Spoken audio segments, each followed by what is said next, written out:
I'm Lucy from Jackson Woodturners, and today we're just going to touch on the subject of building regulations for your staircase. So approved document K from the government is what you need to be looking at, and they state that a UK domestic handrail should have a minimum height both on the stairs and the landing of 900 high.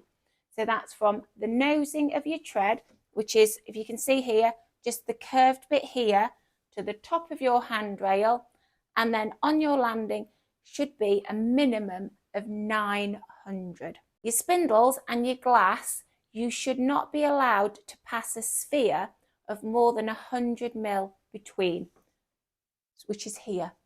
And this is to stop children getting their heads stuck. And the maximum pitch on a staircase is 42 degrees. If you are not sure, please give us a call. We can help you, or have a look online at approved document K. We'll pop a link on for as well that you can have a look at.